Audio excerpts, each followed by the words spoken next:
Obviously, there was a lot of media about F88 in March and April. The Ministry of Police, and particularly the Ho Chi Minh City Police, did exactly what they needed to do to stop bad behavior in the market on debt collection.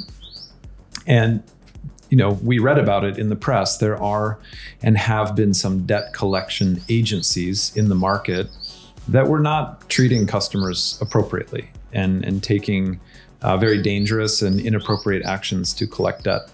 And so the police did what they had to do to clean up consumer finance sector. And they rightly investigated several consumer finance companies, including F88, Home Credit, and others. And as of now, I'll let the company share the results in detail. Now, close to 6 to 9 months later, after the big bond crisis in November 2022, I think confidence is back from international investors. For someone like us who's been on the ground, I've been here 27 years, and our firm has been investing for 22 years. For us, this is just a short-term phenomenon. And actually, we see this as a very good opportunity to be here and be investing because there are companies in need of capital. Đây là The Insight, nơi trò chuyện cùng những người chủ doanh nghiệp và chuyên gia đầu ngành để cùng trao đổi và phân tích về những vấn đề đang nổi lên trên thị trường kinh doanh và đầu tư. Tôi là Lan Anh và khách mời ngày hôm nay của chúng ta là ông Chad Ovel, Tổng giám đốc Mekong Capital. Xin chào Lan Anh và xin chào các bạn. Tôi là Chad và Tổng giám đốc bên Mekong Capital. Hi Chad, glad to have you here. Great, thank you. I'm excited. Yeah, hope our podcast today will bring our audience a lot of information and also joy too. Okay. Absolutely, I'm in that game. Yeah, well, Mekong Capital is one of the first private equity firm in Vietnam, and you have made many successful investments.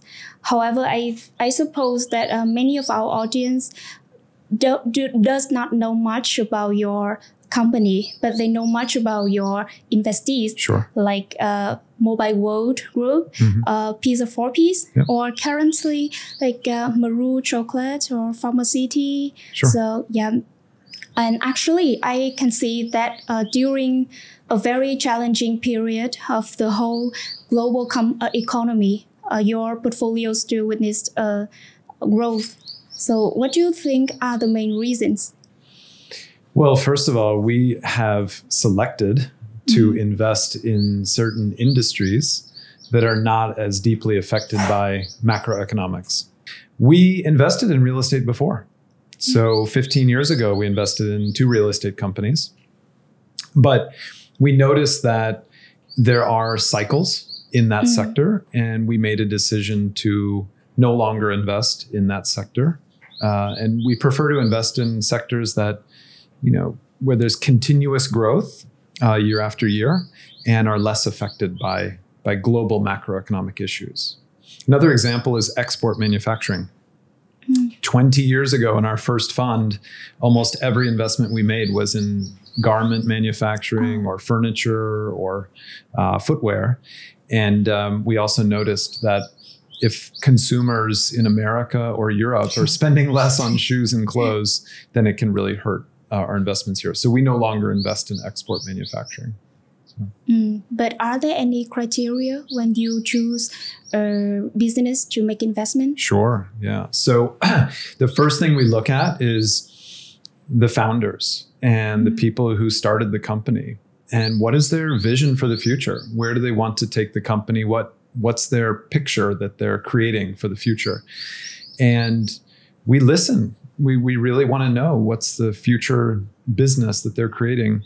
And that's what we invest in. If we're excited by their vision and it's something we want to be part of the journey, then that's the most important criteria for us.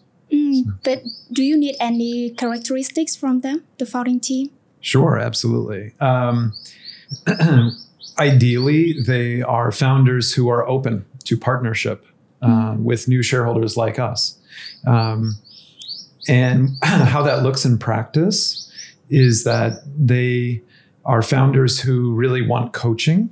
They want to be challenged in their thinking. They want someone at their side that when they face challenges in achieving their vision, they can be open and authentic about that and turn to us and seek our advice and our coaching. So. And how about the business itself? So the business itself, right now, it's critically important that the companies we select are companies that are profitable at the unit economic level, where the business makes the money, whether that's at a restaurant or at a store or at a school, that at that level, the business clearly has a model that works. And that the model is ready to be scaled up. And the founders want to take new money or take on a new partner to succeed in scaling up something already working. So I can understand that you just focus on the mature businesses, right? We're willing to go into companies that are young. So it doesn't need to be mature in the sense that it's old. Yes. But we want to invest in business models that are already working. So what we're not willing to do is we're not willing to take risk to invest in a new business model that never existed before or is completely new in Vietnam. But as people said that high risk, high returns, have you ever thought that your criteria can reduce your returns on investments? Sure. So what we're not doing is we're not investing in companies that are already very mature. So I'll share one example that may be something easy to understand. In 2006, we invested in a mobile phone retail chain called Thế Giới Di Động. Yeah. And at that time, they had less than 10 stores. Today, they have almost 50% market share in selling mobile phones in Vietnam. So that sector between Thế Giới Di Động and FPT Shop, they really dominate the market. Now, there's room for maybe some other players here and there, but there's not much room for growth in a sector like that. So we would not invest in something very mature. But at the other end, we're not VC. We're not venture capital, taking extreme risk where we make 50 investments in a fund and hope one of them turns out. So our model is to make anywhere from 8 to 10 investments per fund. And in that model, we do take risk. The risk is whether the company will grow quickly or not, but we're unwilling to take business model risk. So talking about one of your businesses in your portfolio, like F88, I know that it suffered a lot in the first months of the year. Yeah. How is everything right now? F88 is in a great position now. Obviously, there was a lot of media about F88 in March and April. The Ministry of Police, and particularly the Ho Chi Minh City Police, did exactly what they needed to do to stop bad behavior in the market on debt collection. And, you know, we read about it in the press. There are and have been some debt collection agencies in the market that were not treating customers appropriately and taking very dangerous and inappropriate actions to collect debt. And so the police did what they had to do to clean up consumer finance sector. And they rightly investigated several consumer finance companies, including F88, Home Credit, and others. And as of now, I'll let the company share the results in detail, but F88 has reconfirming everything we know about the company. But how about the working atmosphere right now in that company? That's a good question. That's probably my biggest concern is, you know, one of the things we've learned across all of our investee companies is it's so important to make a safe and exciting work environment for the employees who give their lives to the companies that we invest in. And fortunately, the corporate culture at F88 is a very strong culture. Very strong leadership at the top. And it's a group of co-founders, and all the shareholders are very committed to a good employee experience, because that obviously results in how the customers feel shopping in the stores, right? But after this incident, did they have to downsize their operations? No. So there has been no need to downsize the operation. And actually, one of the benefits is those providers who are providing lending to customers and doing it appropriately and treating the customers with respect, I think those players will have an opportunity to grow now. There is a big demand for borrowing from consumers in the market today. And there are a lot of situations where people need a solution like F88. So what about your strategy or plan to help them to grow after that? Well, right now, the strategy is clearly to comply with the law. Secondly, it's to continue to focus on communicating to the public and to their customers what they're doing well, what they're doing right. And we don't really have a big concern about growth because we know how big the market is and how much demand there is out there. So about the whole economy, how do you feel about the investment business environment right now in Vietnam? Yeah, that's a great question. It has been a quite roller coaster ride the last sort of 6 to 9 months. Obviously, in 2022, last year, the government took many actions to clean up some players in the financial markets who were violating rules or abusing practices, particularly in the bond market. And that's very good. The good part of it is the government is enforcing rules and removing bad players who are putting the small investor at risk. The downside is that it has caused some nervousness among international investors about, is Vietnam stable? Is Vietnam predictable? But the good news is now, close to 6 to 9 months later, after the big bond crisis in November 2022, I think confidence is back from international investors. For someone like us who's been on the ground, I've been here 27 years, and our firm has been investing for 22 years. For us, this is just a short-term phenomenon. And actually, we see this as a very good opportunity to be here and be investing because there are companies in need of capital. And it's not as easy to borrow from the banks as it was 1 or 2 years ago. It's very difficult to issue bonds as a source of growth capital. So I think there's a very good opportunity for Mekong right now. Yeah. But what about your challenges?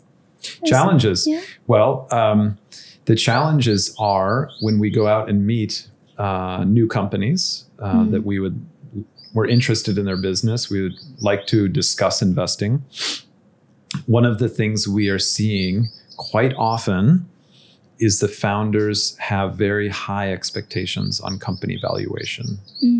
And I think that is especially the case in companies that had some investment from venture capital in the past. So these companies have grown larger and maybe they're now at the stage to get money from a private equity investor like Mekong Capital. It's a big challenge for founders to adjust expectations on the valuation of their company in this current market. And there's less venture capital available.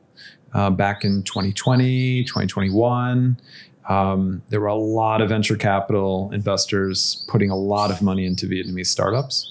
And many of those companies did very well. But the valuations that were paid were extremely high and higher than what we're willing to pay. So that's the first challenge, is there's a gap in expectations on valuation. I'd say the second challenge is many companies we meet are unprofitable. And they haven't quite figured out yet how to make the business work in all locations. So maybe it's a chain of restaurants and they have 10 or 20 locations, but maybe only 2 or 3 really make money and the others are losing money. And that's too much work because in effect, you really only have a business with 3 restaurants. And so we continue to see this challenge that a lot of companies scaled up before they actually figured out how to make money every time. So you have to intervene to help them like fix these problems if you investing. Yeah, so in that kind of situation, we probably would not invest. So that's the challenge for us is we're not finding a lot of opportunities where there's consistency across the entire business, that it doesn't make sense for us to invest in a company that, say, 70% of the locations are losing money. It'd be better off to actually close those locations, go back to the 3 that are working, and figure out how to copy that in location 4, 5, 6 before scaling too big. That's how it works, right? Yeah. So for those who are not familiar with how a private equity firm operates, would you mind like clarifying a standard investment process? Yeah. So first of all, we are managing other people's money. So that's the first thing to understand is we go around the world.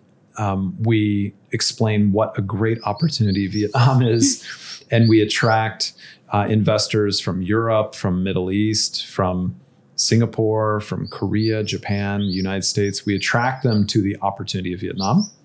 And those investors give us a commitment to invest in our fund. The next step after we have the committed capital is we go and look for opportunities in the market. And the way that looks is, the Mekong Capital team, we go out and meet companies. And these days we're meeting anywhere from 6 companies a week to 15 companies a week. So we're actually out, exploring town in Hanoi and Da Nang, Ho Chi Minh City, wherever, meeting companies and learning about their vision, finding out why they started this business and what excites them about it and where they're taking it.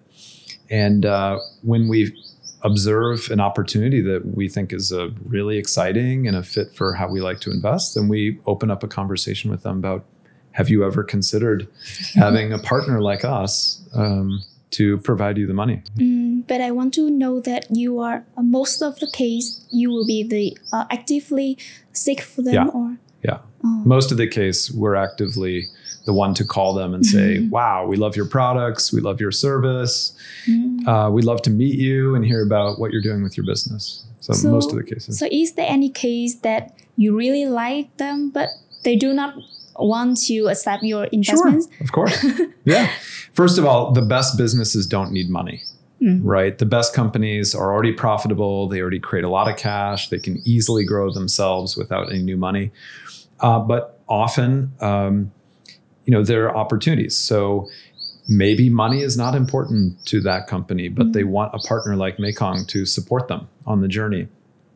And maybe that founder or group of founders felt very comfortable growing their business from 0 to 100 billion or 500 billion, but they have some uncertainty, or they're a bit nervous about the next step to 1,000 billion or 2,000 billion. And they'd like to have someone go with them. Someone like Mekong who's done this 45 times in Vietnam and has experience growing businesses to 4,000 billion and 10,000 billion, right? So, but yeah, it happens all the time that companies not interested, and that's fine too. We respect that choice. But how long does it take usually for you to persuade them to accept? We don't spend a lot of time persuading. We kind of see it more like it's their choice. There's nothing for us to sell. And it's just about them and their vision. And if they see that they would benefit from having someone go together with them to achieve their vision, then they may invite us to the opportunity to look. We may not agree. Maybe we're not in agreement on the valuation of the company or the amount of money to invest. But we're not putting much time into persuading. It's more of their choice. So that's about the beginning period. And then you will come to the due diligence. Yeah. Then the next step is, once we've kind of said, yeah, let's get married. Then what we do next is we actually go and check It's like inspecting a car before you buy it. You go and check, does it have tires? Does the key work? Are there any scratches on the paint?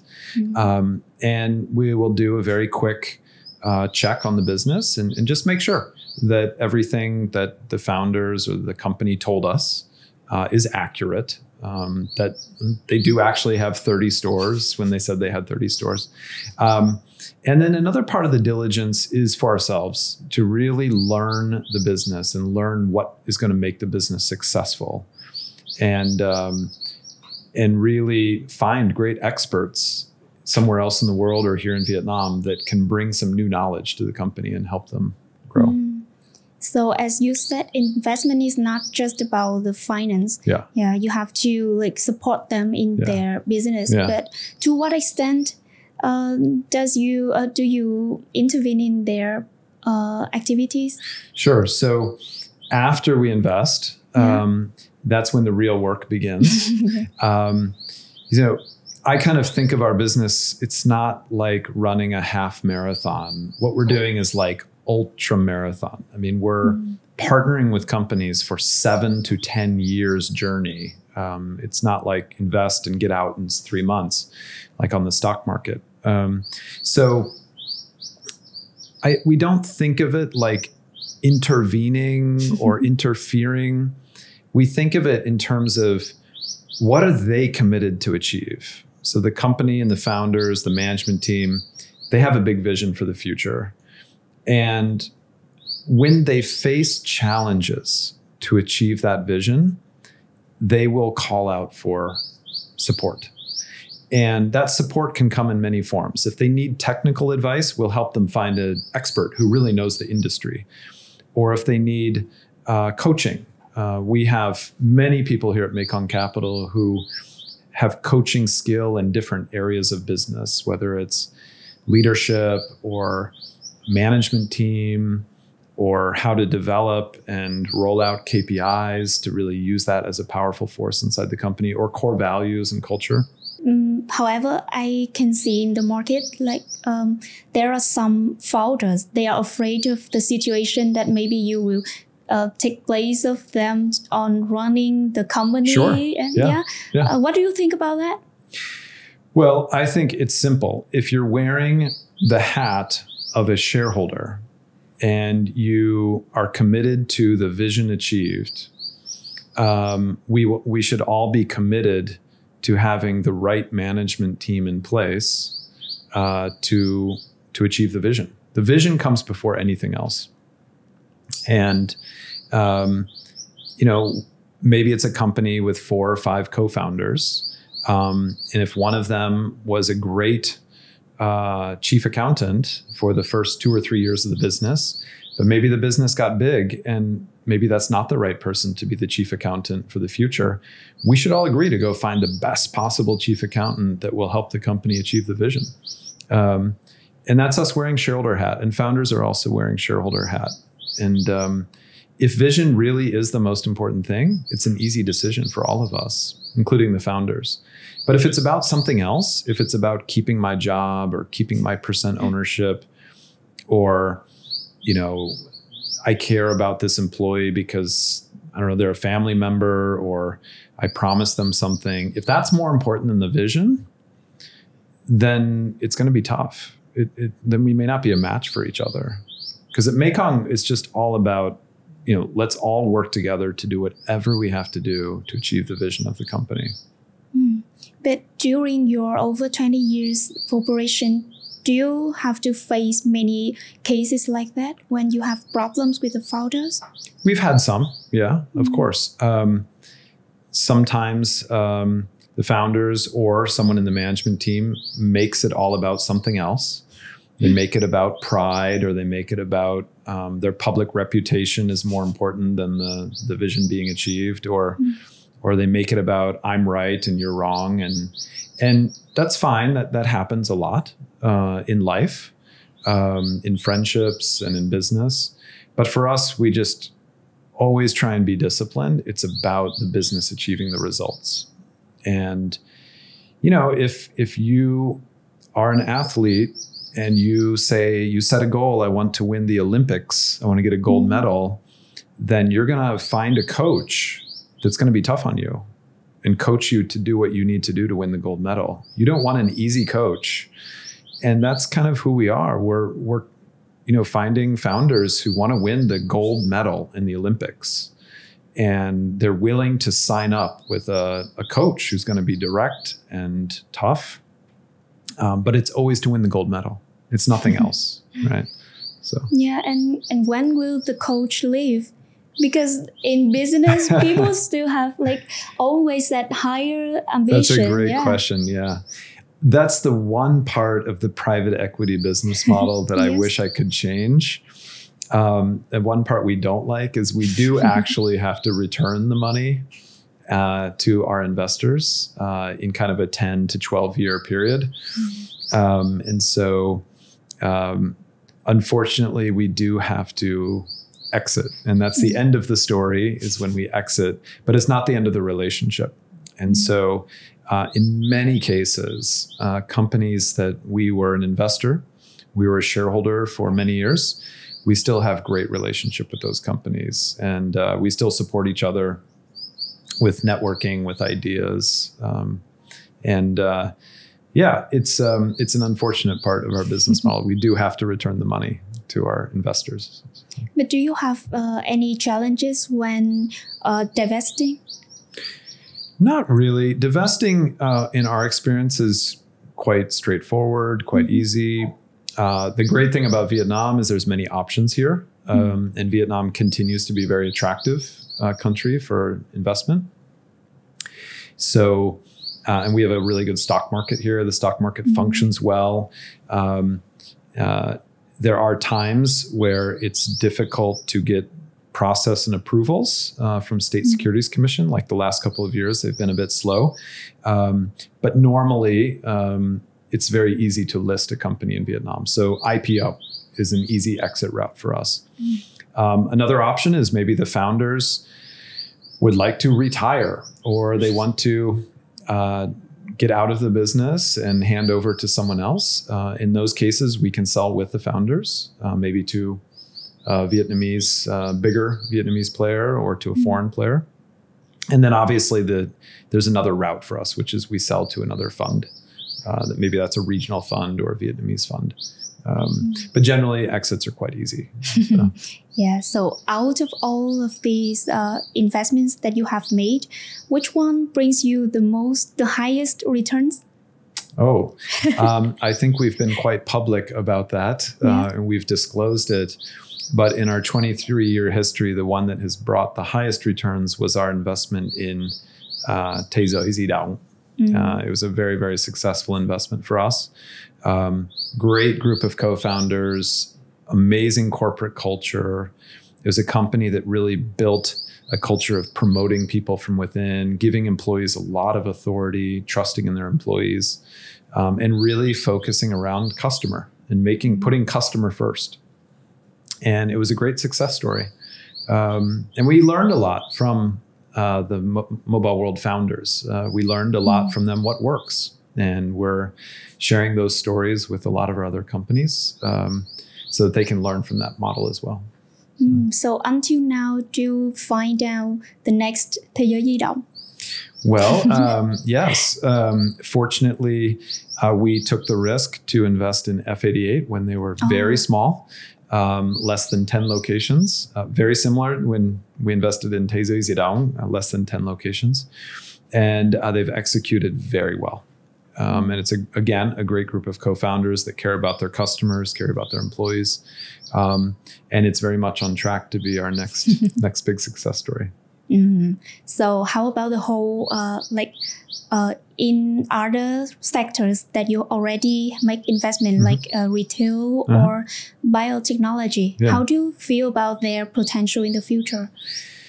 Well, there are fewer and fewer retail segments that are still fragmented. I think there's still big opportunity in supermarket and convenience store.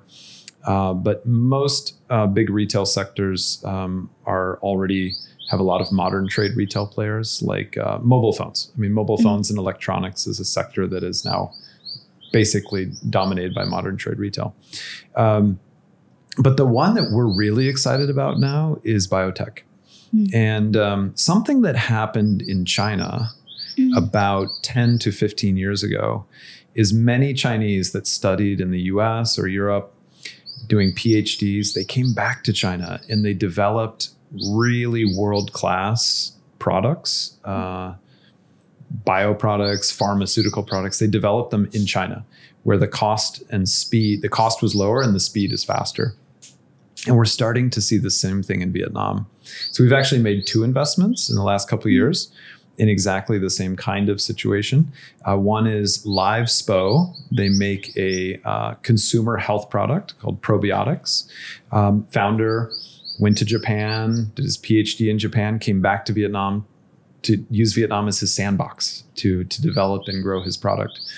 Another is Gene Solutions. It's a genetic testing company. 2 of the founders did their PhDs in the United States, and then they decided, let's go back to Vietnam and develop new genetic tests or take existing tests and make them more affordable. And Vietnam's been a great place for them to develop those products. So we're excited by that. We're excited that there's this new generation of entrepreneurs, extremely well-educated, very scientific skilled, and they're using Vietnam as their place to do innovations and develop new products. So we'll see more of that. So I can understand that you will continue to invest in some more biotech companies, right? I hope so. We're looking for them. Yeah. Yeah. So looking back on your whole journey, I know that before joining Mekong Capital, you used to run many companies, but all their most of them are in the furniture sector. So what brought you to a private equity firm like Mekong Capital? Sure. Well, I originally came to Vietnam in 1996. So I've been here 27 years. And I first came to Hanoi. And I came here to do investment. I actually came at the invitation of a Viet-Kieu American who was setting up an investment fund for Vietnam. But 1996 was a bit too early to be doing an investment fund here. And it was 5 years before Mekong raised its first fund. So I came, I was excited. I just loved Hanoi, and I made a decision to stay and make Vietnam my home. And I did a couple things. First, I worked for an NGO called WWF, and I worked all over Vietnam and Laos, helping the country set up the national park system and protect biodiversity. Then I went to a big furniture company here in Ho Chi Minh City and spent 6 years there growing the business. But along that period, I noticed that there are a lot of great Vietnamese companies, but they found it difficult to recruit management team who had experience running other big companies. So I was very interested in that opportunity. If I could take what I learned in that first big company and share it with some Vietnamese companies. So I actually knocked on the door of Mekong Capital. I met Chris Freund and I said, hey, do you have any opportunities or any companies in your portfolio that could use someone like me? And he did. And it happened to be a company that I knew well. I knew the founder and chairman. And then my next 6 years, I worked in the leadership team of a Mekong Capital portfolio company that was doing retail and construction and furniture manufacturing. And then along the way, at some point, I said, oh, I would just love to share what I've learned with more companies. And a great way to do that would be by being in private equity, because then I could be a coach for many founders and many CEOs rather than just working inside one company. And so when Chris Freund invited me to join Mekong 10 years ago, I was thrilled and excited. And now it's been 10 years, and I've had the opportunity to share and be part of the journey of many companies. So. But when you have to jump into many sectors like that, do you have to take much effort to learn or to experience?